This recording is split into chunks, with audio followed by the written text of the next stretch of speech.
Terima kasih pemirsa masih bersama kami di Halo Indonesia. 25 April 2024 diperingati sebagai Hari Malaria Sedunia atau World Malaria Day. Peringatan tersebut dirancang oleh WHO pada tahun 2007 yang bertujuan untuk meningkatkan kesadaran masyarakat global dalam mengendalikan dan memberantas malaria.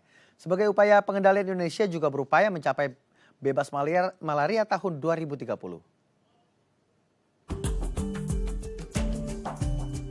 25 April ditetapkan oleh Organisasi Kesehatan Dunia WHO sebagai Hari Malaria Sedunia atau World Malaria Day. WHO menetapkannya pada tahun 2007 untuk meningkatkan kesadaran masyarakat global dalam mengendalikan dan memberantas malaria. Di Indonesia, malaria menjadi penyakit endemik yang prevalensinya masih terus meningkat seperti di Nia Selatan. Sebagai upaya pengendalian, Kementerian Kesehatan Republik Indonesia melakukan eliminasi malaria pada kota-kota di Indonesia yang dinyatakan bebas malaria.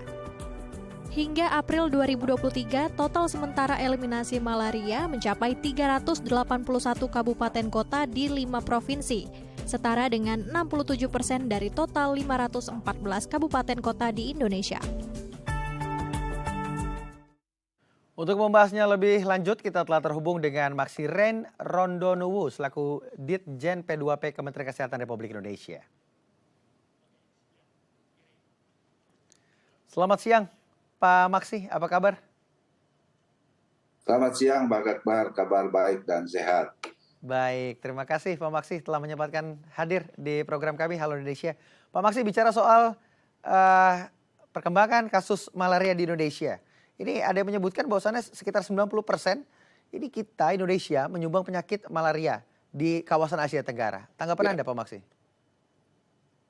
Ya, benar sekali Bang Akbar. Memang kalau bicara kasus malaria, beban penyakit di Siaro, dan cuma di ASEAN, Indonesia ini penyumbang terbesar kasus malaria. Dan kita beban malaria di Indonesia khususnya di atas 80% itu berada di wilayah timur, yaitu di keseluruhan Papua, Pulau Papua, Papua Barat, dan di Nusa Tenggara Timur, khususnya di Pulau Sumba. Jadi kalau dilihat perkembangannya dalam satu dekade terakhir 2015 itu kasus kita 200-an ribu kasus per tahun. Tetapi pada 2-3 tahun terakhir ini kasus kita naik menjadi 400.000 kasus.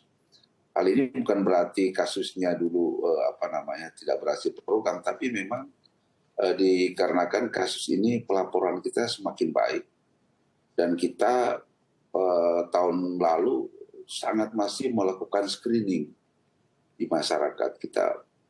Tahun lalu sekitar 3 juta kita siapkan untuk melakukan screening pada masyarakat khususnya di wilayah timur, sehingga kasus kita terlihat itu naik pada tahun ini, pada 2 tahun terakhir ini.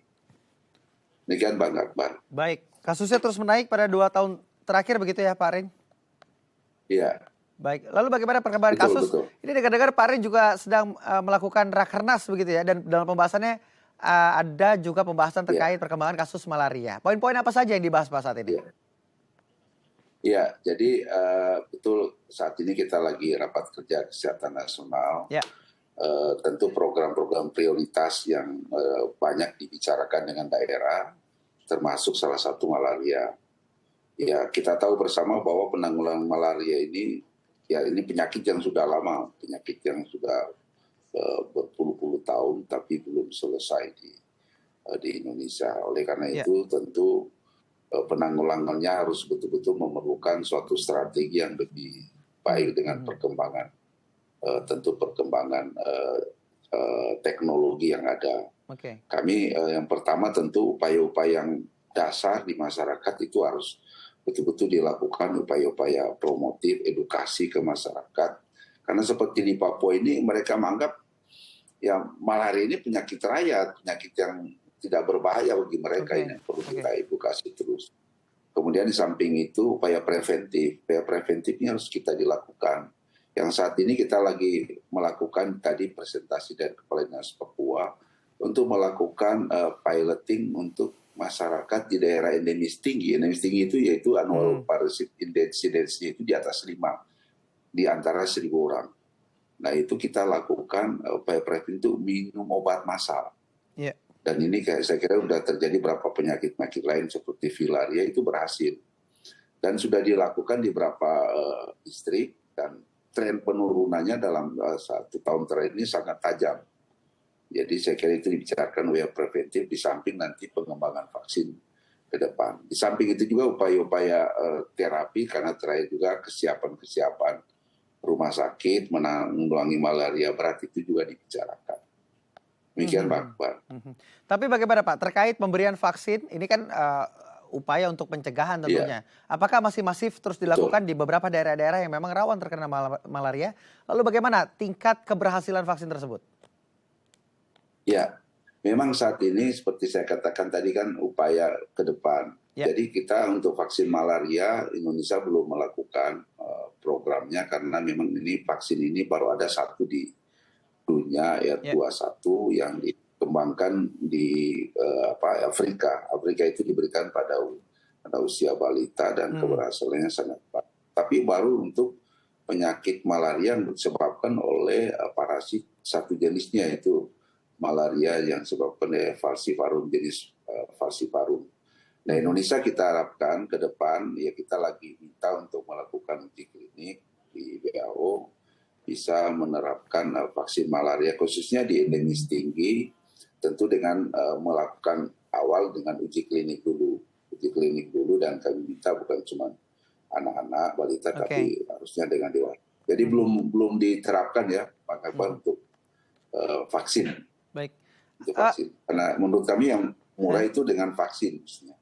Oke, ini kan di beberapa negara vaksin ini kan menjadi kunci Pak. Di Kamerun, di Afrika, ini menjadi kunci keberhasilan bagaimana mengentaskan malaria. Apa yang menjadi kendala saat ini? Indonesia belum bisa menghadirkan vaksin. Apakah juga hal ini sudah dikaji? Ataukah sudah ada penelitiannya seperti apa perkembangannya Pak?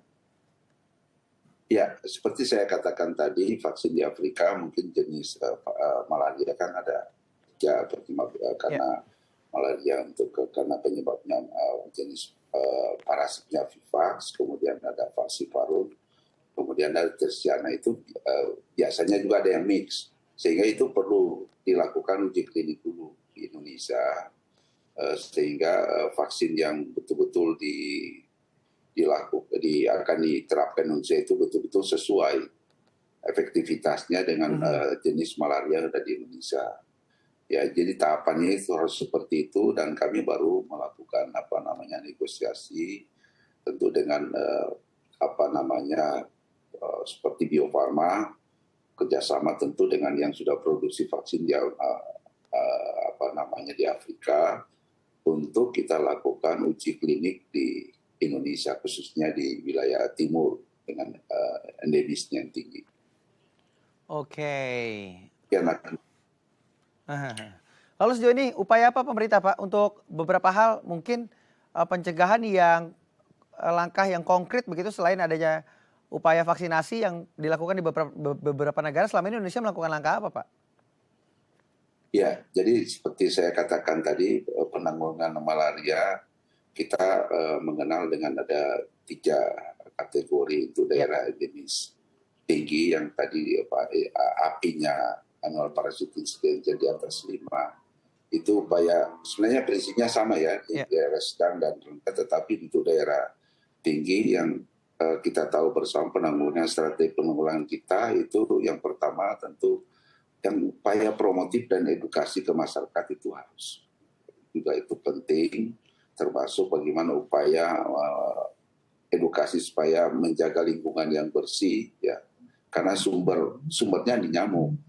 Nyamuk. Jadi kalau tempat-tempat breeding places perlindungan nyamuk kita tidak atasi seperti DBD, itu karena ada terus upaya preventif lain yang paling ringan saya kira ya masyarakat diajari supaya menghindari gigitan nyamuk melalui ada jual bahan repelennya atau pakai baju yang lengan panjang atau jangan keluar malam karena nyamuknya biasanya suka gigit malam hari gitu. Itu daerah endemis tinggi. Tapi di samping itu preventif yang sementara kami lakukan piloting di Papua dengan minum obat massal, pencegahan untuk masyarakat yang belum sakit. Itu selama 3 hari berturut itu kami lakukan. Sudah mulai di beberapa distrik di Papua dan ini sangat menekan. Dan di samping itu preventif lain pengendalian vektor. Pengendalian vektor itu ya tentu fogging yang berindikasi. Tapi sebelum fogging kita juga proteksi, apalagi itu daerah endemis tinggi ada ibu-ibu hamil, kita proteksi rumahnya itu dengan menggunakan kelabu bamarnya. Ya, upaya yang berikut saya kira penyemprotan. Tapi ini harus dilakukan dengan hati-hati karena ini kan juga mengganggu lingkungan karena insektisida yang kita gunakan penggunaan vektor. Dan upaya terakhir tentu upaya pengobatan supaya jangan ada yang meninggal karena malaria. Terutama malaria berat yang komplikasinya bisa ke otak, ke ginjal. Nah, itu malaria berat itu harus ditangani di rumah sakit. Tentu pemenuhan logistik, kesiapan SDM di rumah sakit juga harus kami siapkan untuk menanggulangi malaria berat. Demikian, Akbar. Baik, ini kan bicara soal penanggulangannya begitu ya ketika seseorang terkena malaria. Ada obat yang memang sudah disediakan. Saya ingin tahu seberapa keberhasilan pencapaian obat, lalu bagaimana langkah yang aman bagi masyarakat jika memang dideteksi terkena malaria. Tapi jangan dijawab dulu Pak Maksi karena kita akan break terlebih dahulu. Pemirsa juga jangan kemana-mana. Tetap di Halo Indonesia.